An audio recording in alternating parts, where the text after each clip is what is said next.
bienvenue à cette célébration. Nous sommes réunis au nom du Père et du Fils et du Saint-Esprit. Amen. Que le Seigneur de toute bonté vous accorde sa grâce et sa paix. Béni soit Dieu maintenant et toujours. Rassemblés en ce deuxième dimanche de Carême, accueillons la présence du Seigneur qui nous libère et nous redonne courage. Ouvrons nos cœurs à sa miséricorde.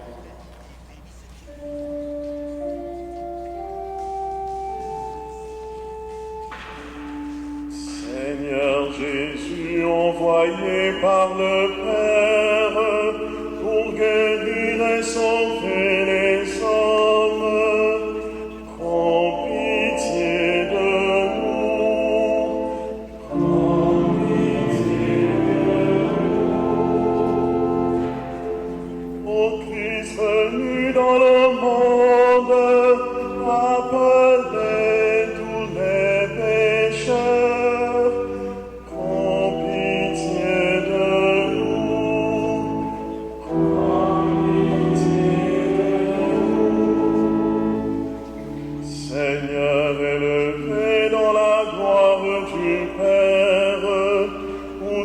Intercède pour nous, prends pitié de nous, prends pitié de nous. Que Dieu notre Père nous couvre de sa tendresse, qu'il nous pardonne nos fautes et nous conduise à la vie éternelle. Prions. Tu nous as dit, Seigneur, d'écouter ton Fils bien-aimé. Fais-nous trouver dans ta parole les vivres dont notre foi a besoin, et nous aurons le regard assez pur pour discerner ta gloire par Jésus-Christ, ton Fils, notre Seigneur et notre Dieu, lui qui vit et règne avec toi dans l'unité du Saint-Esprit, maintenant et pour les siècles des siècles.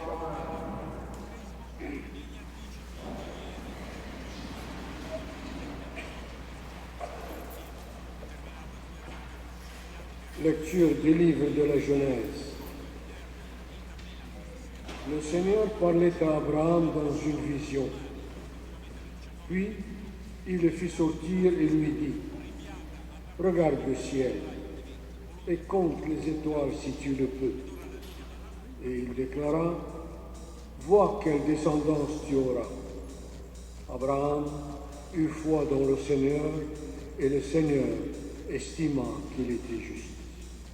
Puis il dit, « Je suis le Seigneur qui t'ai fait sortir d'Our en Chaldée, pour te mettre en possession de ce pays. » Abraham répondit, « Seigneur mon Dieu, comment vais-je savoir que j'en ai la possession ?» Le Seigneur lui dit, « Prends-moi une génisse de 3 ans, une chèvre de 3 ans, un bélier de 3 ans, une tourterelle et une jeune colombe. » Abraham prit tous ces animaux, les partagea en 2 et plaça chaque moitié en face de l'autre. Mais il ne partagea pas les oiseaux. Comme les rapaces descendaient sur le morceau, Abraham les écarta. Au coucher du soleil, un sommeil mystérieux s'empara d'Abraham. Une sombre et profonde frayeur le saisit. Après le coucher du soleil, il y eut des ténèbres épaisses. Alors un brasier fumant et une torche enflammée passèrent entre les quartiers d'animaux. Ce jour-là, le Seigneur conclut une alliance avec Abraham en ces termes. À ta descendance, je donne le pays que voici. Parole du Seigneur.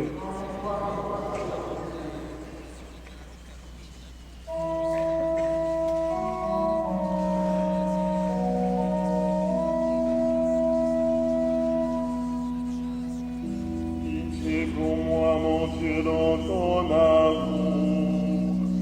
Selon ta grande miséricorde, efface mon péché. Pitié pour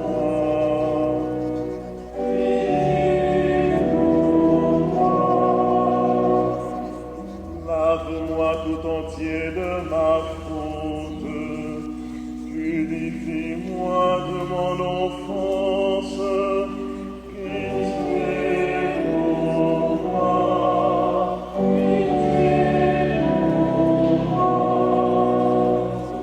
Fais que j'entende les chants et la fête, ils danseront les jours que tu voyais.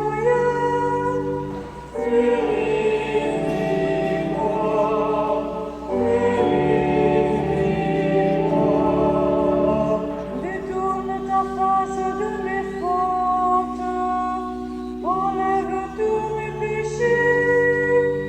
Purifie-moi,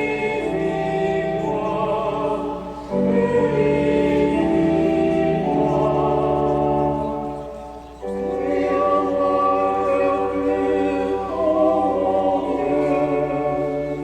Renouer à lui au fondement de mon esprit.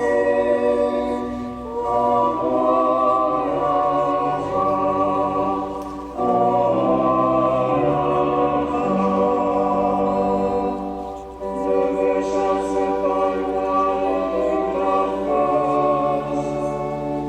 ne me rends pas mon Esprit Saint,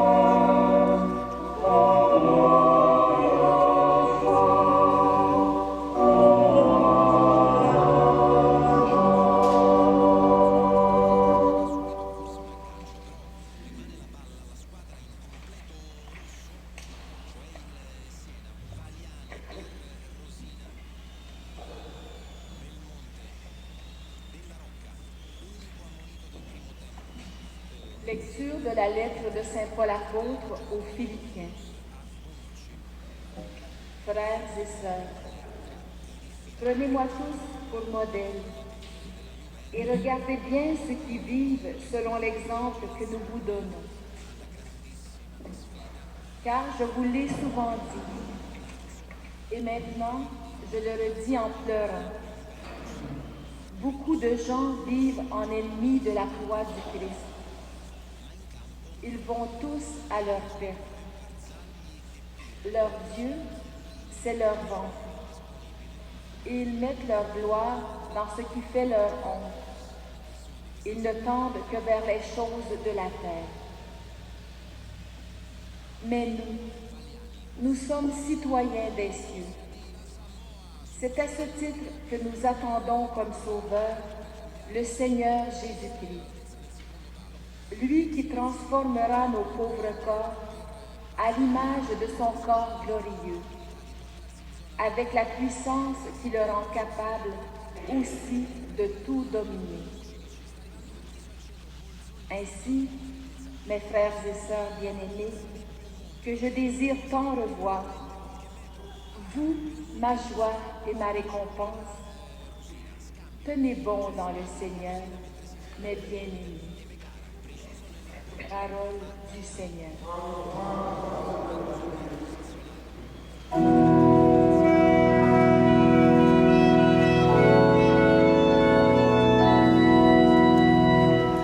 Gloire au Christ, parole éternelle du Dieu vivant. Gloire à toi, Seigneur. Tu sais de la vie resplendissante, la voix plus belle tranquille. Voici mon Fils, mon bien-aimé,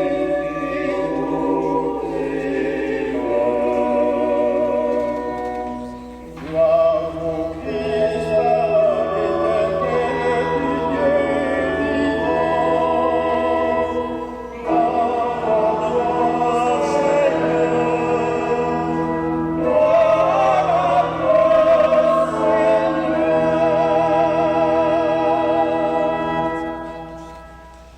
Le Seigneur soit avec vous. Évangile de Jésus-Christ selon saint Luc. Jésus prit avec lui Pierre, Jean et Jacques, et il alla sur la montagne pour prier. Pendant qu'il priait, son visage apparut tout autre. Ses vêtements devinrent d'une blancheur éclatante, et les deux hommes s'entretenaient avec lui. C'étaient Moïse et Élie, apparus dans la gloire. Il parlait de son départ qui allait se réaliser à Jérusalem. Pierre et ses compagnons étaient accablés de sommeil, mais, se réveillant, ils virent la gloire de Jésus et les deux hommes à ses côtés. Ces derniers s'en allaient quand Pierre dit à Jésus, « Maître, il est heureux que nous soyons ici. Dressons 3 tentes, une pour toi, une pour Moïse et une pour Élie. » Il ne savait pas ce qu'il disait. Pierre n'avait pas fini de parler qu'une nuée survint et les couvrit de son ombre. Ils furent saisis de frayeur lorsqu'ils y pénétrèrent. Et de la nuée, une voix se fit entendre. « Celui-ci est mon Fils, celui que j'ai choisi, écoutez-le. » Quand la voix eut retenti, on ne vit plus que Jésus seul. Les disciples gardèrent le silence et, de ce qu'ils avaient vu, ils ne dirent rien à personne à ce moment-là. Acclamons la parole du Seigneur.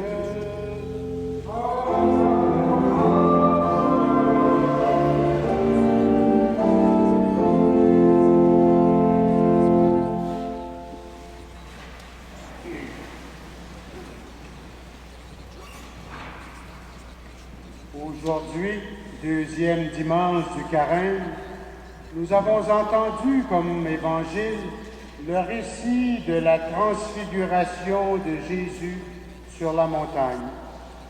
À chaque deuxième dimanche du Carême, c'est d'une certaine façon le même récit qui nous est lu, mais l'évangéliste change. Il y a 2 ans, nous avons entendu le récit raconté par saint Matthieu. L'an dernier, c'était celui de saint Marc. Et cette année, c'est le texte de l'évangéliste saint Luc que nous propose la liturgie. Le récit peut varier de quelques détails, chacun des auteurs ayant son style propre et ses préoccupations particulières. On lit en partie un événement et on le comprend à partir de ses préoccupations personnelles. C'est un peu comme si 3 personnes parmi vous voyaient un même spectacle et qui nous en faisaient par la suite le récit. On reconnaîtrait en gros la même histoire. Les 3 personnes ont vu le même spectacle, mais elles pourraient diverger un peu, car l'un est plus attentif à tel détail qu'un autre.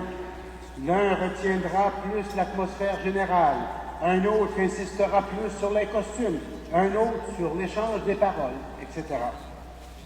Tous décrivent un même fait, mais chacun y va de ses connotations spéciales. C'est pour cela que lorsqu'il arrive un accident, les policiers aiment interroger plusieurs témoins. Ils aiment interroger plusieurs témoins pour se faire vraiment une idée plus juste de ce qui s'est passé. Une seule et même personne qui raconte un événement n'aura pas non plus exactement la même version de celui-ci le jour même où ça s'est passé, 5 jours plus tard ou 1 mois plus tard. Il y a des choses qu'on oublie.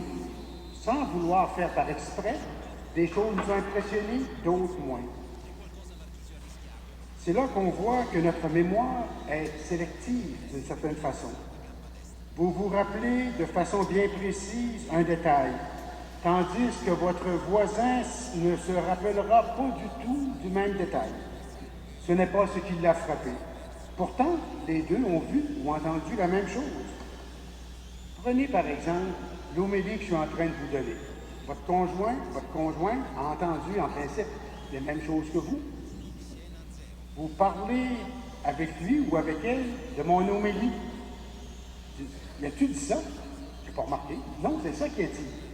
Et actuellement, vous le savez, depuis que nos célébrations sont sur le web, Vous pouvez juste retourner sur le web et aller voir qu'est-ce qu'il a dit. Vous allez l'entendre. C'est ça qu'il a dit.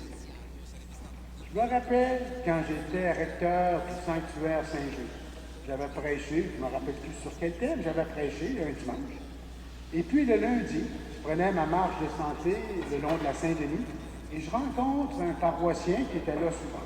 Et c'était un type qui était habitué, par exemple, il était professeur à McGill et professeur de littérature. Donc, analyser un texte et tout ça, c'était un peu sa spécialité.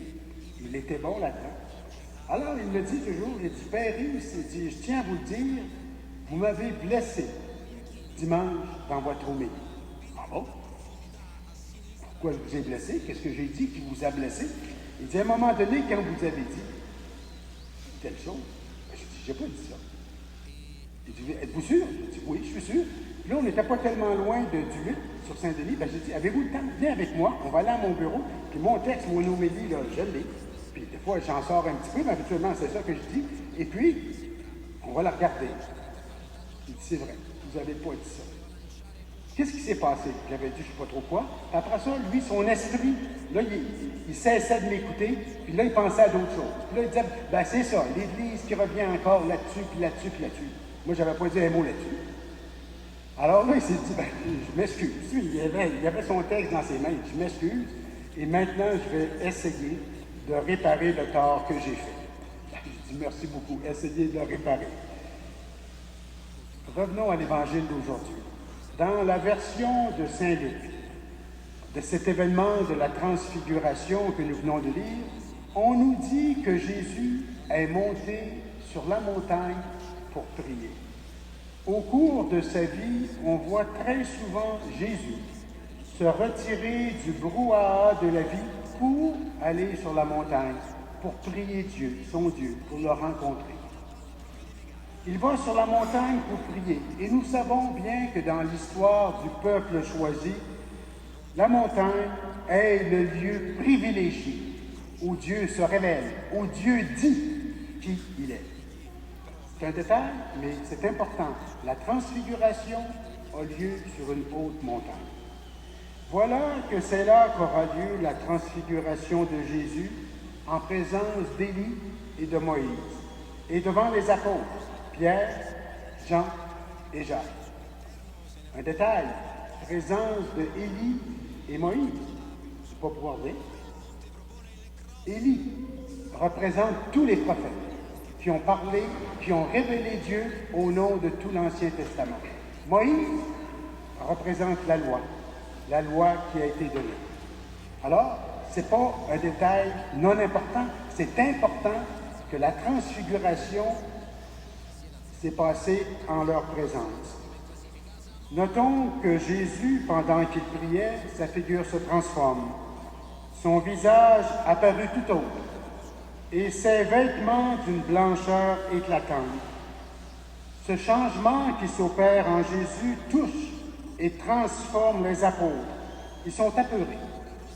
Et voici qu'une nuée vint du ciel et les enveloppe. Et de cette nuée, une voix se fit entendre. Celui-ci est mon fils, celui que j'ai choisi, écoutez. Ce qui est remarquable dans cet événement, c'est qu'il nous est dit qu'il faut désormais écouter le Fils.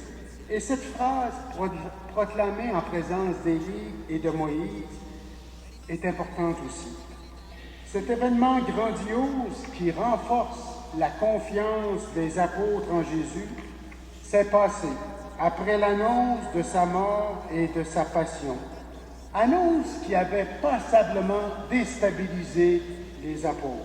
En d'autres termes, c'est au moment où ils vivent, je dirais, une manière de découragement qu'ils participent à cet événement de la transfiguration qui les éclaire et augmente leur foi en Jésus. Oui, il faut l'écouter. Oui, c'est maintenant lui, Jésus, qui parle au nom de Dieu.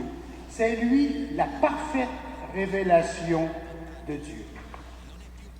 Après ce grand moment d'intensité spirituelle où ils ont pu reprendre courage, refaire leur force ils redescendront en bas, dans la vie quotidienne, pour continuer leur ministère et leur travail habituel parmi les hommes et les femmes de leur temps. Ce genre d'épisode fort, comme la transfiguration, peut nous arriver à nous aussi. Et c'est souvent dans les moments de grande noirceur où nous nous sentons abattus, où nous pouvons retrouver un nouvel élan, où Dieu nous saisit, nous prend et nous rend capables ensuite de retourner à notre vie quotidienne et à y faire ce que nous devons faire. Et nous aussi, nous sommes les instruments de Dieu. Nous pouvons, par un encouragement, un sourire, un soutien quelconque, nous pouvons aider une autre personne qui vit un moment difficile de sa vie, qui est dans une mauvaise passe. Et l'inverse peut être vrai aussi. Je peux être encouragé quand je suis abattu par un confrère, un ami, quelqu'un de ma famille. L'essentiel pour chacun de nous, c'est que nous entrions en contact avec Jésus, que nous l'écoutions, que nous développions avec lui un dialogue confiant. On lui parle et on l'écoute. Un dialogue confiant avec Jésus. Jésus a éprouvé le besoin de prier. Il est important que nous nous donnions des espaces de calme où nous pourrons l'écouter, lui parler et nous laisser conduire par lui. Amen.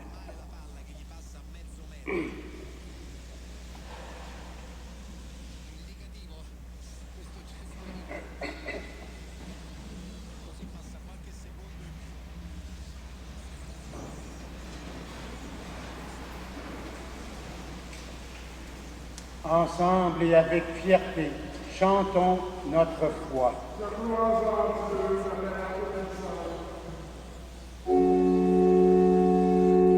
crois en Dieu, le Père Tout-Puissant, Créateur du ciel et de la terre.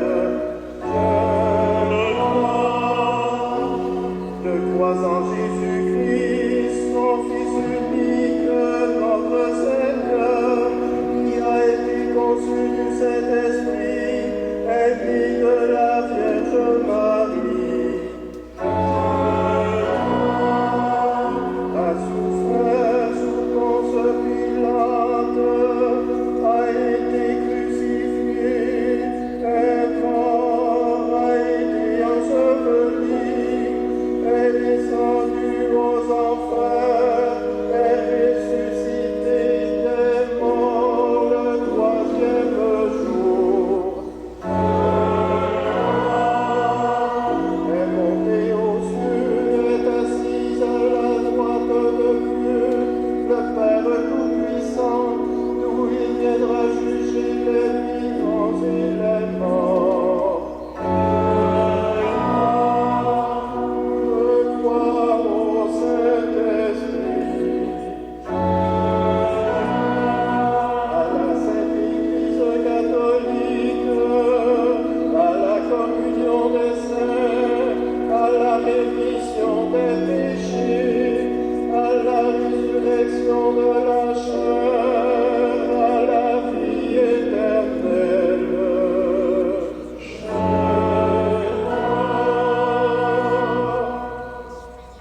Prions à la suite de Jésus, au nom de nos frères et sœurs du monde, que l'univers entier soit illuminé de la splendeur de Jésus-Christ, notre Seigneur.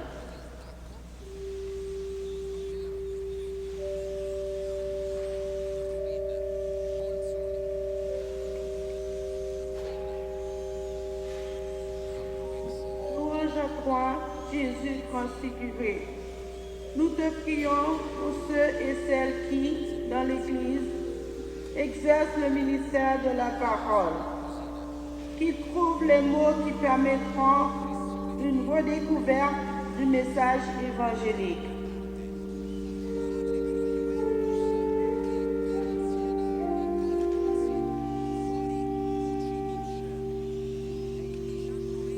Louange transfiguré. Nous te prions pour nos frères et sœurs qui ne participent plus au rassemblement dominical.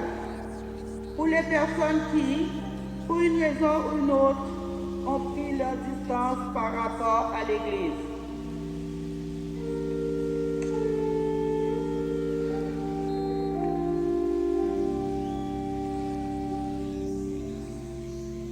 Louange à toi, Jésus transfiguré.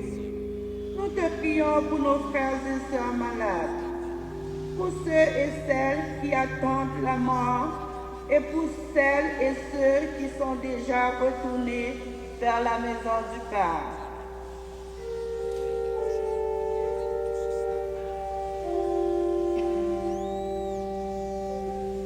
Oui, louange à toi, Jésus transfiguré. Toi dont les disciples ont vu la gloire, t'en prions, daigne répondre à nos appels, toi qui es au milieu de ton Église et qui nous transforme déjà en ton corps glorieux. Nous te le demandons à toi qui vis et règnes pour les siècles des siècles.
Prions ensemble au moment d'offrir le sacrifice de toute l'Église. Que cette offrande, Seigneur, nous purifie de nos péchés, qu'elle sanctifie le corps et l'esprit de tes fidèles et les prépare à célébrer les fêtes pascales par Jésus-Christ, ton Fils, notre Seigneur et notre Dieu, lui qui vit et règne avec toi dans l'unité du Saint-Esprit, maintenant et pour les siècles des siècles.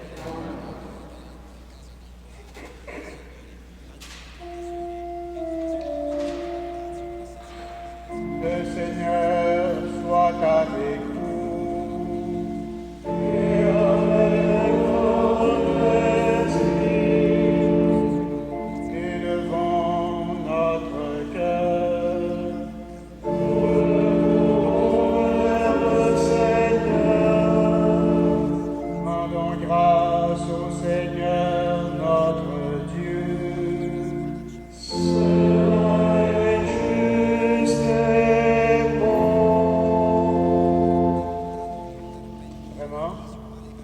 juste et bon de te rendre gloire, de t'offrir notre action de grâce, toujours et en tout lieu.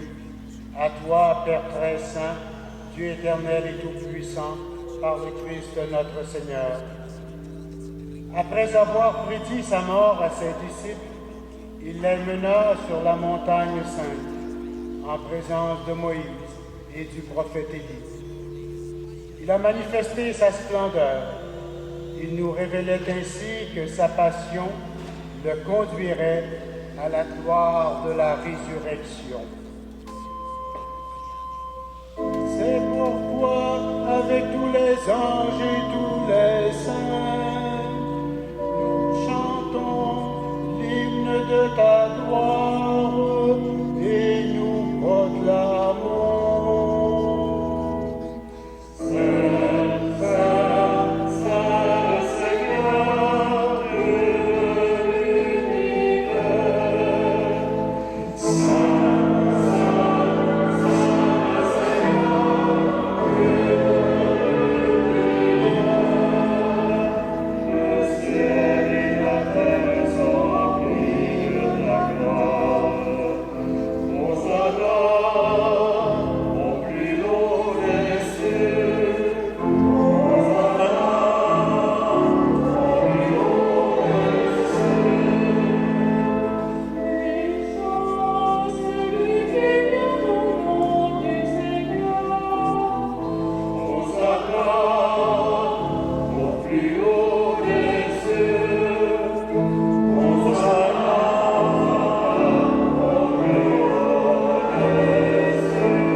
Jésus, ton Fils, venu dans notre monde en ton nom.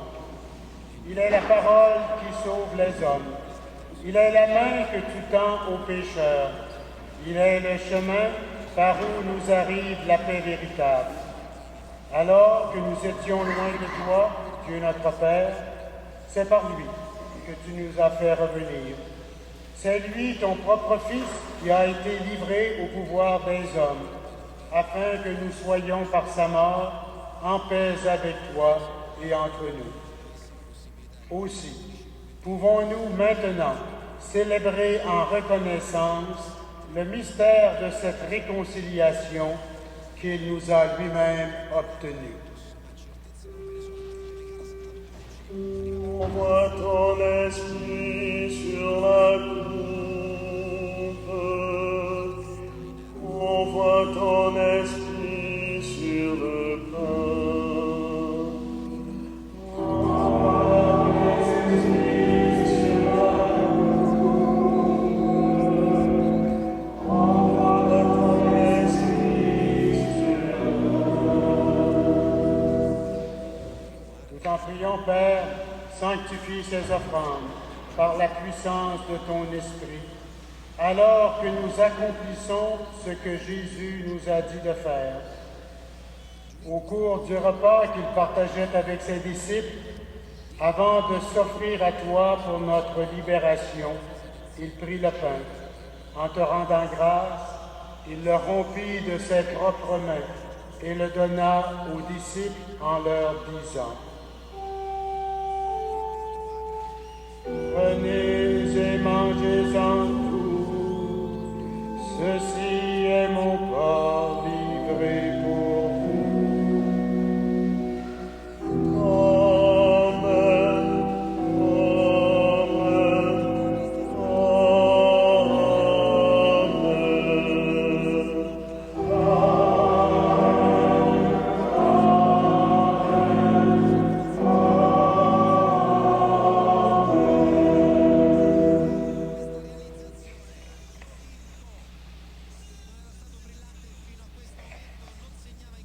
De la même façon, ce soir-là, tenant entre ses mains la coupe de bénédiction, il te rendit grâce pour ta miséricorde.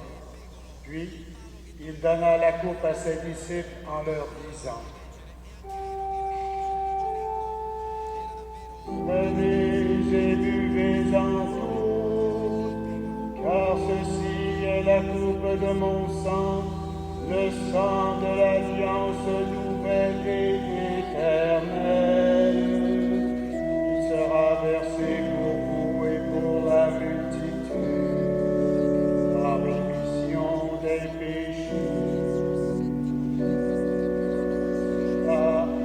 mémoire de moi. Amen. Amen. Amen.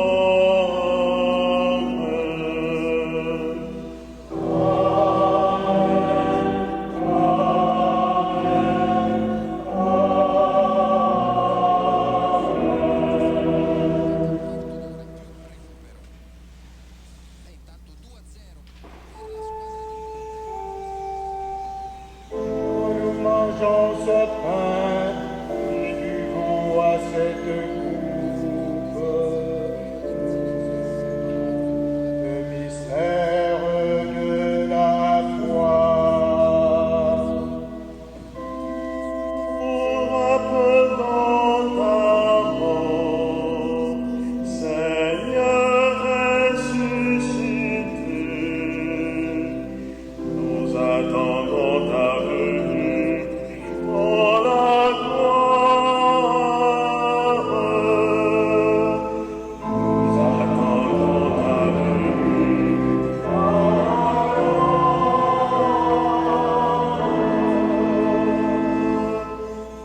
Père très bon, ton Fils a laissé à ton Église ce mémorial de son amour. En rappelant ainsi sa mort et sa résurrection, nous te présentons cette offrande qui vient de toi, le sacrifice qui nous rétablit dans ta grâce. Accepte-nous aussi avec ton Fils bien-aimé.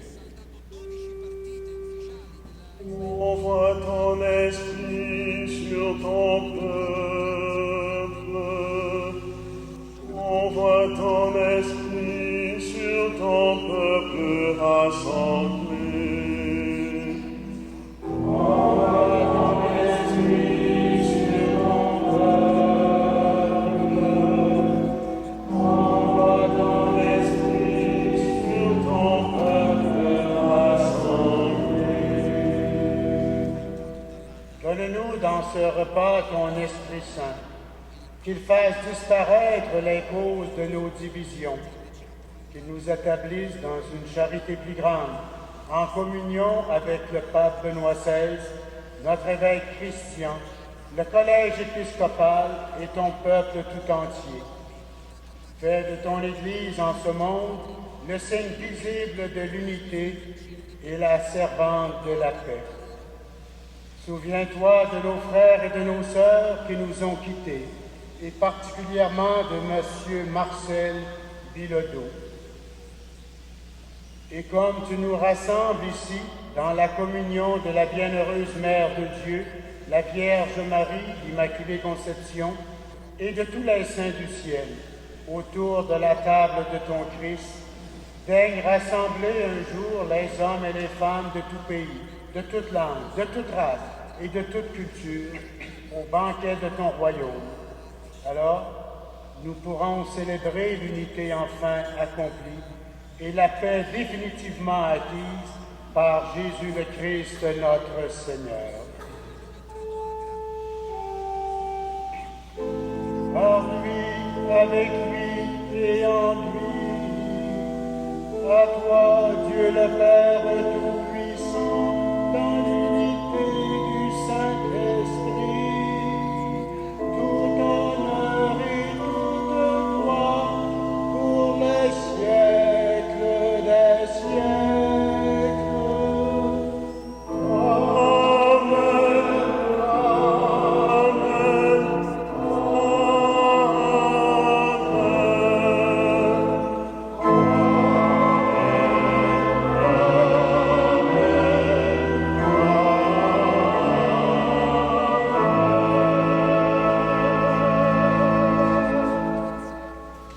Ensemble, dans un même esprit et avec confiance, nous reprenons la prière que Jésus nous a enseignée. Notre Père, qui es aux cieux, que ton nom soit sanctifié, que ton règne vienne, que ta volonté soit faite sur la terre comme au ciel. Donne-nous aujourd'hui notre pain de ce jour. Pardonne-nous nos offenses, comme nous pardonnons aussi à ceux qui nous ont offensés, et ne nous soumets pas à la tentation, mais délivre-nous du mal. Délivre-nous de tout mal, Seigneur, et donne la paix à notre temps. Par ta miséricorde, libère-nous du péché. Rassure-nous devant les épreuves, en cette vie où nous espérons le bonheur que tu promets et l'avènement de Jésus-Christ, notre Sauveur.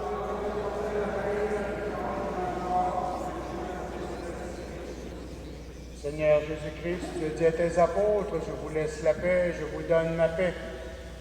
Ne regarde pas nos péchés, mais la foi de ton Église. Pour que ta volonté s'accomplisse, donne-lui toujours cette paix et conduis-la vers l'unité parfaite, toi qui vis et règnes pour les siècles des siècles. Que la paix du Seigneur soit toujours avec vous.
Du Seigneur, voici l'agneau de Dieu, celui qui enlève le péché du monde.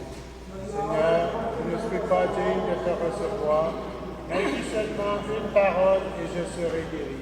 Que le corps et le sang du Christ nous gardent pour la vie éternelle.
Prions le Seigneur.